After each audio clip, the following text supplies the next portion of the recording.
자, 재건축 결의. 이 재건축 결의에 대해서는 법에서는 정독수만 나와 있어요. 그리고 재건축 결의에 들어갈 필수 항목 4가지 정도만 나와 있습니다. 새 건물에 개요하고 여러분이 추가 분담 금액, 소유권을 어떻게 받는지, 형평성이 맞는지 이런 것들에 대한 부분만 있을 뿐이지 세부적으로 재건축 결의에 어떤 사항이 들어가야 되는지에 대해서 어떤 참고할 만한 무엇이 없습니다. 그리고 관할관청이 어떤 심사나 인고 절차가 없기 때문에 이런 재건축 결의에 있어서 누구에게 물어볼 수 있는 여지가 없어요. 그런데 결국 재건축 결의를 받았을 때 여기에 대해서 이게 잘 됐냐 안 됐냐 심사를 받아야 되잖아요. 이 심사를 누가 하냐면 곧바로 법원에서 합니다. 이 법원에서 심사를 바로 해주기 때문에 만약에 재건축 결의가 잘못됐다고 해버리면은 무효가 돼버려요. 그럼 재건축 결의 하고 나서 한 1년 정도 소송을 해가지고 나중에 무효가 돼버리면은 소급해가지고 큰일 나버립니다. 그러면 재건축 결의가 없었던 걸로 돼버려요. 이런 부분 때문에 재건축 결의를 잘 받아야 되는데 관련된 판례들을 접합해서 보니까 법원이 요구하고 있는 재건축 결의의 수준이 어느 정도 수준이냐 봤더니만 우리가 일반적으로 아파트 재건축 같은 공공재건축에 있어서의 관리처분 계획 같은 정도의 수준까지 요구하더라고요. 그래서 구체적으로 세밀한 부분이 필요한 겁니다. 여러분들 소유권, 그다음에 분담금 산정 기준 이런 것들에 대해서 상세히 적을 것을 요구하고 있어요. 그래서 제가 재건축 결의 관련된 소송을 하다가 무효로 만들어버린 것도 있고 무효가 된 것도 있습니다. 제가 무효로 만들어진 것이나 무효 된 것들 공유면 모두 여러분들에 대해서 이 재건축 결의 관련된 항목들 아까 말씀드렸잖아요. 집합건물법 17조 2항 1, 2, 3, 4호 1항 1, 2, 3, 4호 목인데요. 이 4가지 사항에 대해서 상세 설명을 못했기 때문에 이런 못한 설명 때문에 문제가 있다라고 해서 재건축 결의 무효된 경우가 많았습니다. 그래서 여기에 대해서 여러분들이 상세히 설명을 들으셔야 돼요. 그리고 어떻게 설명되는지까지도 여러분께서 알아두셔야 되는 것입니다.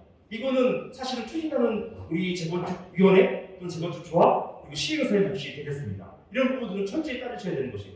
그래서 아마 이런 부분들을 한 1년 정도 자문을 거치면서 많이 만들어 오셨고 아마 거기에 아주 보니까 최근까지 만들어 보고 오늘 나온 책자 보니까 이런 문제점을 없게끔 상당히 많이 잘 만드셔가지고 완성을 이루지었습니다. 이걸 여러분께서 보시면 되겠습니다. 그래서 이런 재건축 달리 결의 절차라는 것은 없지만 이 재건축 결의는 이런 이 중요하다. 요지는 굉장히 중요하고 관리처분 계획 정도까지의 상세한 설명이 필요하다는 것 말씀드리겠습니다. 자, 이 재건축 결의는요 집회를 통해 하는 것이 일반적입니다. 왜냐? 집합금법에 나와 있어요. 그래서 집회 결의하는 것으로 나와 있어서 집회 결의를 할 수도 있지만 최근에는요 지금처럼 코로나도 있고 그 다음에 또 모이기가 쉽지 않은 것을 감안해가지고 서면 결의가 있습니다. 이 서면 결의. 이 서면 결의의 정족수 요건하고 재건축 결의의 정족수 요건이 똑같아요. 구분 소유자의 80%와 이걸 80%가 똑같습니다. 그러다 보니까 요즘에는 서면 결의로 많이 하는 추세입니다. 이 두 가지 방법이 있다 알고 계시면 될 것 같아요. 그래서 제가 지금 타 현장 자문하고 있는 현장 가니까 거기는 서면 결의를 받았어요. 80%가 아니라 99% 받았습니다. 근데 한두 분께서 왜 총이 안 열었느냐고 화제를 걸고 이제 소송을 제기하셨어요. 그거는 집합건물법에 규정이 있다는 것을 아마 간과하신 것 같습니다. 집합건물법 41조에 서면 결의 항목이 있고 재판이 판례가 이 41조를 원용합니다. 그래서 관련 집회 열지 않고 서면 결의로 완성할 수 있다. 이렇게 되어 있는 게 판례의 테두리입니다. 반복해서 말씀드리지만 아파트 재건축과 관리, 재건축 절차는 이 절차가 있는데 이게 가장 중요합니다. 즉 관리처분에 준하는 내용이 서면 결의에 담겨져 있어야 되는 것이고요. 추후 재건축 결의가 무효되는 것을 선에 방지하는 이점이 있습니다. 그래서 여러분께 이제 재건축 결의 책자 나눠드릴 테고 거기에 대해서 여러분 사인하실 부분이 있는데 잘 보시고 나름 거의 완벽하게 만들었어요. 자문 받아서 만들었기 때문에 잘 보시고 여기에 대해서 설명을 들으시고 그 다음에 동의하시면 되겠습니다. 이런 절차입니다. 자, 여기에서 보시는 것처럼 반복된 말씀입니다. 반드시 완료할 사항이 있어요. 새 건물의 개요. 여기 이제 설계를 통해서 나옵니다. 책에 다 설계, 향후의 설계가 어떻게 나올지 나와 있어요. 그 다음에 건축물 철거 신축에 들어간 비용, 이게 이제 공사비 등등이에요. 공사비부터 시작해가지고 설계비, 또 법률 자문비도 있을 것이고 여러 가지 부수 비용, 철거비 많이 있습니다. 뭐 임입비 많이 있습니다. 이런 비용들 얼마 나오는지, 그 다음에 이런 비용들 보니까 소유자마다 만약에 내가 그냥 상품조사 안 하고 나는 대물을 받겠다라고 할 경우에 얼마를 더 분담해야 되는지, 이 분담 금액이 산정되어야 됩니다. 분담 금액 산정 수식도 나와야 되는 것이고요. 이런 것들이 나와야 되고, 그 다음에 세금물 수익권 귀속. 자, 내가 만약에 9만 먹으면 나는 세금물을 가질 수 있겠다. 이런 것들이 필수적으로 뒷받침되어야 되는 것이에요. 이것이 소유권 귀속에 들어가는 비용 것이고, 이게 법에 명시되어 있습니다. 요거 가지고 따지는 거예요. 다음으로 관할관청의 권리처분 이인가 등의 절차는 없어요. 단원권대 집합건물 제거 중에서는 이인가 절차가 없습니다. 이제 건축 심의와 건축 허가 단계가 남아있을 뿐이에요.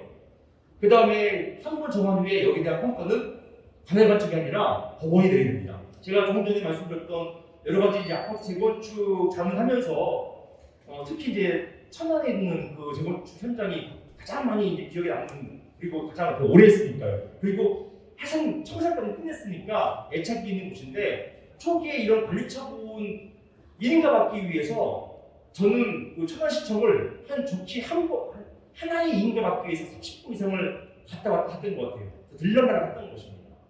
가면 이거 수정해라, 저거 수정해라, 이거 문제가 있다, 이거 소유자들이 불편할 것이다, 안 된다, 소유권 확보가 안 됐다 등등, 아니면 옆에 있는 대지를 더 확보해라, 이런 것들 때문에 30분 정도 들려가다 거려야 되는 곳인데, 이런 집합금 재건축 절차가 없으니까 이 나와 있는 거 가지고 곧바로 법원의 판사에 판결받게 받을 수가 없단 말입니다. 아파트 재건축은 하도 많이 들려가다 거리니까 이 절차에 이 조합 설립 이인가에 대해서 소송을 걸어도 거의 이용률이 없어요. 다 조합이 승소합니다. 그리고 마찬가지로 이런 결처분 계획이 같은 재건축 결의서와 역측자 재건축 결의하는 그 내용을 가지고서 관할관청 가는 게 아니라 판사한테 가니까 판사는 이거 가지고 마치 관할관청처럼 상세히 따진단 말입니다. 이러다 보니까 당초에 몰랐었던 하자가 막 발견하고 막 등등 나와버리니까 이 부분 때문에 무효가 되니까 다시 부랴부랴 재건축 준비 또 해가지고 다시 추인하고, 이런 복잡한 절차가 이제 생겼다는 것이에요. 자, 이런 점 때문에 아무리 강제도 지나치지 않는다, 이런 상황에 대해서 잘 해야 된다. 잘 정하고 설명 잘 들으시고 사인하시면 되고, 지금 만들어진 책자는 이 부분을 거의 완벽하게 만들었다, 이렇게 보시면 되겠습니다. 자, 반복된 말씀이지만 재건축 결의는 부분 전체의 80% 소유자 머릿수예요. 머릿수 80%에다가 의결권입니다. 의결권인데 규약에 있으면 규약에 따르게 되는 것이고, 규약이 없을 경우에는 지분을 갖고 따르게 되는 것이라고 표현을 했습니다. 여기는 규약이 있기 때문에 규약의 의결권을 따르게 되는 것입니다. 의결권의 80% 이상의 동의로 유효하게 되는 것이고요.